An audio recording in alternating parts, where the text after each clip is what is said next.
Ada seorang penginjil yang dikejar-kejar oleh orang-orang yang benci Kristen. Dia hendak membinasakan dia. Ya, hendak membinasakan dia.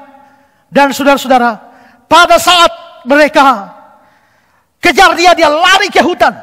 Lari mereka terus, banyak orang kejar dia.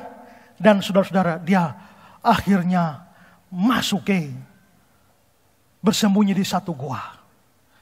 Pada waktu dia bersembunyi di satu gua, saudara, waktu itu ada laba-laba di pinggir gua itu. Pada waktu dia sudah masuk ke gua, laba-laba itu bekerja sedemikian rupa menjaring sarangnya, mengkaitkannya di pojok-pojok gua itu. Begitu musuh datang mau kejar, mereka bilang, cari dia dalam gua. Pemimpin pasukannya bilang, tidak usah. Kenapa? Mustahil dia dalam. Kenapa? Coba lihat tuh sarang laba-laba. Kalau dia masuk, pasti sarang laba-labanya hancur. Tapi sarang laba-laba itu bagus semua. Itu berarti bahwa tidak ada orang masuk ke sana. Dan pergilah mereka, loloslah dia. Kenapa? Tuhan mengatur persis setelah dia masuk, baru laba-laba bikin sarang. Berarti Tuhan bisa pakai laba-laba untuk menyelamatkan hambanya. Ketika penginjil masuk Rusia, selundupkan Alkitab. Karena waktu itu Alkitab dilarang. Tidak boleh baca Alkitab. Mereka menyelundupkan Alkitab satu trek. Supaya dibaca, ditunggu oleh orang-orang Kristen di sana. Dan saudara, begitu masuk sampai perbatasan, tentara-tentara bilang, periksa isi trek apa. Dua sopir ini tidak bisa omong apa-apa. Periksa tentara, bongkar. Dua orang ini hanya berdoa, Tuhan, kalau kami mati tidak apa-apa, tapi ini Alkitab mesti sampai ke orang-orang Kristen di Rusia. Tentara sudah pergi belakang dan tinggal turunkan dan lihat Alkitab. Begitu baru pegang, entah kenapa, pintu belakang dari trek ini tiba-tiba jatuh dari besi kan. Tak, tak. Begitu kena tentara ini hampir jatuh, marahlah dia, kurang ajar, ayo jalan. Maka jalanlah mereka. Tentara tadi tidak sempat lihat Alkitab gara-gara ini pintu trek hantam di testa. Dan loloslah Alkitab masuk Rusia.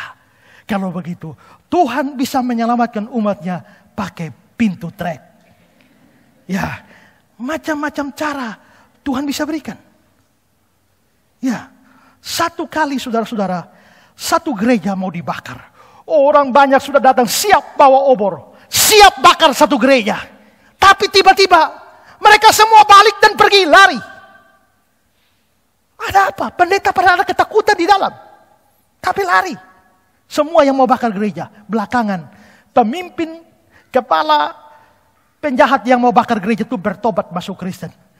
Masuk ke gereja itu, pendeta itu tanya, kenapa dulu mau bakar gereja tidak jadi? Begini, waktu kami mau bakar gereja itu, kami datang siap bakar, tapi kami lihat, wah, ada pasukan baju putih-putih semua, pegang pedang menyala, ada tunggu di situ. Lari kami semua. Tidak ada orang yang lihat itu, cuma mereka yang lihat. Berarti Tuhan menolong dengan mujizat, memberikan malaikat. Ada satu penginjil lagi, dikejar sampai hutan, mau dibunuh. Sampai di akhirnya sudah mepet di pojok, tidak bisa lari, pasrah saja. Begitu musuh datang hanya lipat tangan dan begini. Tapi apa yang terjadi? Begitu musuh bawa pedang, ini kan orang di sini. Musuhnya itu pergi. Sedangkan dia ada ketakutan. Seperti musuhnya tidak lihat dia. Belakangan si musuh bertobat, tanya, kenapa kau tidak bunuh saya? Tidak ada, saya lihat cuma batu. Ini peristiwa-peristiwa nyata. Kalau begitu saudara, biar musuh sudah di depan kita. Kalau Tuhan belum izinkan saudara mati, tidak akan ada yang bisa mati.